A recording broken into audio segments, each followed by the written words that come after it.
As he was accustomed, the word accustomed means habit. He was doing this frequently. He goes there to pray. And Christians don't want to pray. And the disciples followed him. Wait. When he came to the place, he said to them, pray that you may not enter into temptation. Anytime temptation is knocking on your door, the only way out is prayer. It is not your mind, it is not your strategy, it is not your plans, it is not who you know, it is prayer that will take you out of any temptation. Are you hearing me? Go on, 41. And he was withdrawn from them about the stone's throw, and he knelt down and prayed. Even Jesus praying, and you say you will not pray. A Christian who does not pray doesn't have power. The only thing that will defeat the devil and the enemy you are facing is your prayer.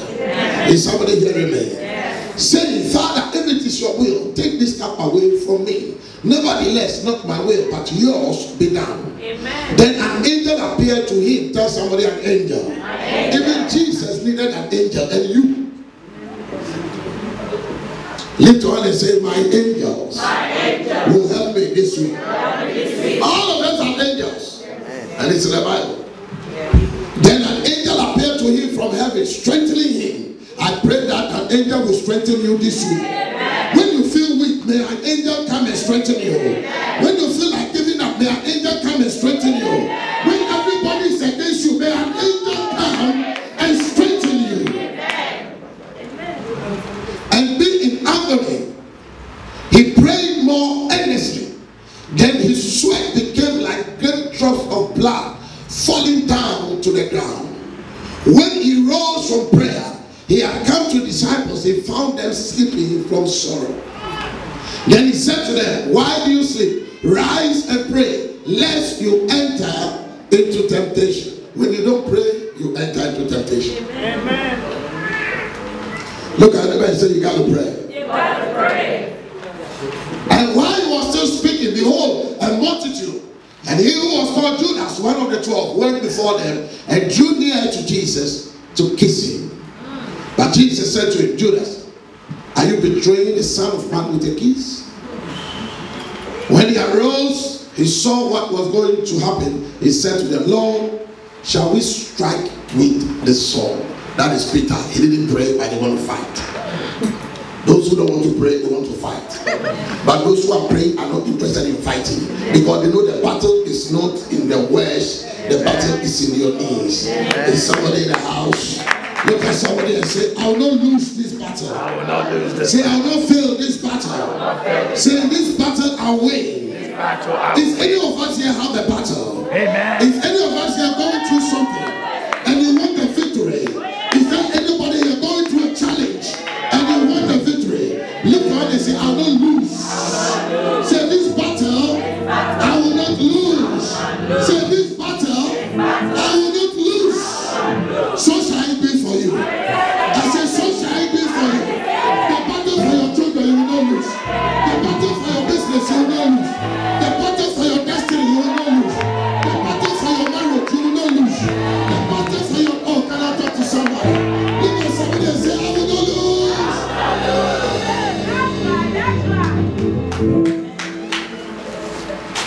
The Bible makes us understand that as children of God, the enemy will always come after us, because anybody who lives the kingdom of darkness will always attract the fight from the kingdom of darkness.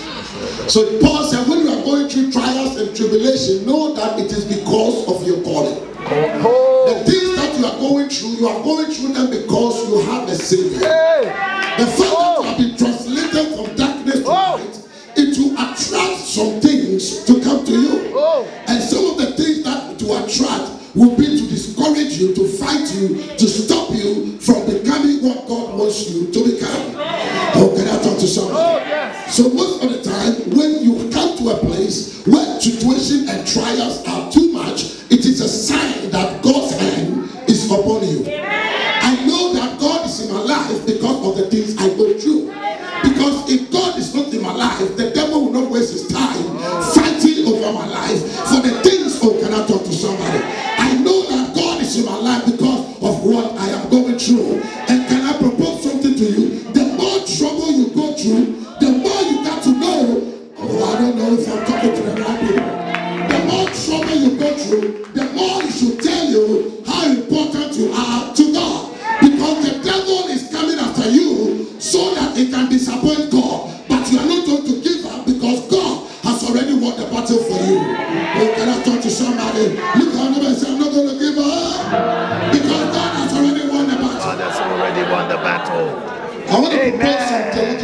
exegesis to you before I go into hooping.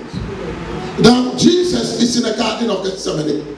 The word Gethsemane means the place of blessing, where we press the oil from the olives.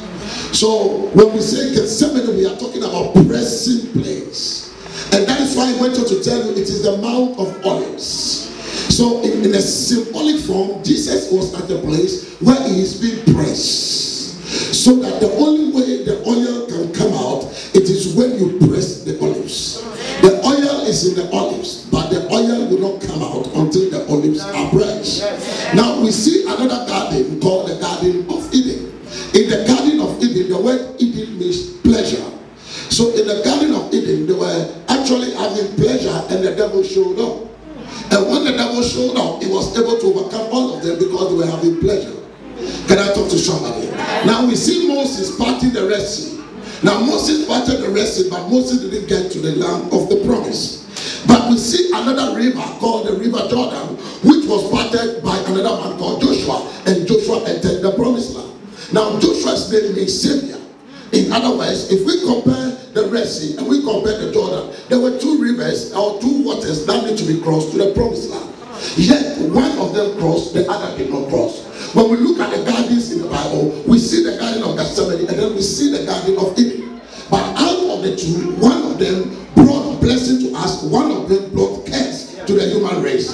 In the Garden of Eden, there was curse. In the Garden of Eden, man failed. In the Garden of Eden, the devil reigned. In the Garden of Eden, the devil was in charge. In the Garden of Eden, the devil told every human being that I am in charge of this earth, and nobody has control over this earth but me. And so when God came on the scene, God started cursing from the devil to Eve and then to Adam. In other words, from the day that they messed up in the Garden of Eden, everything went wrong for the human race. Can I talk to somebody? Look out there and say, I will not lose this battle. In other words, from the time that man fell, battles have been going on between God, the holy angels, and the kingdom of darkness and Satan. In other words, on one side, Satan is fighting to get control over the human race. On the other side, God is fighting to get control over the human race. Now, there has to be a midpoint where something has to move to one side. Can I talk to somebody? Whenever we have a tug of war, if nobody pulls the other on the other side, the rope in the middle of the tug of war must steer out so that one person goes the other side, one person goes the other side. Can I talk to somebody? So I found in the Bible that as God and man and God and Satan began to war over the human race, I find something scriptural which says that there is only one man between God and the man Christ Jesus.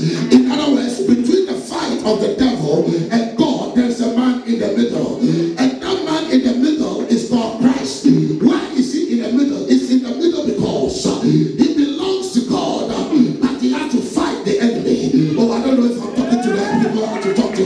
Because if he stays on God's side, the enemy can win. God needed somebody to move from his side, to stand in the middle, so that he can conquer the enemy, but still belongs to me. Oh, can I talk to somebody? Look at me and say, this battle I will not lose. I will not lose this battle. I have lost some battles, but this one I am determined to win. I have lost some issues, but this one I am determined to win. I've been through too many things, but this one I'm determined to win. I don't know if I'm talking to somebody. Look at me and say, talk to me. I have been through too much. I have faced so many problems. I have cried on my bed. I have wept in my bed. I have lonely nights. Nobody to talk to. Nobody to speak to. Nobody to hear me. This time, I will not lose. Can I talk to somebody? Look at me and say, I will not lose. I will not lose this battle. Devil, you are a liar. I'm not losing this battle.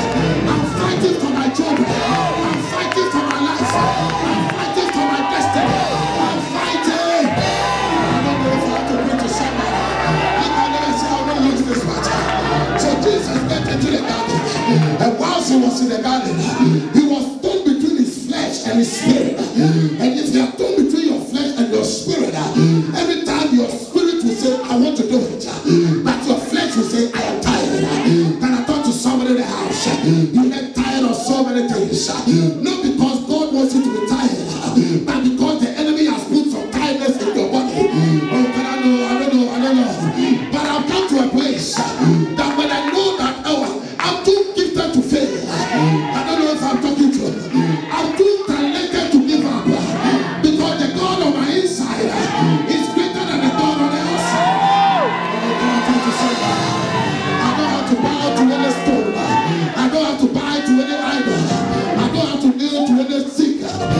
have to kneel to anything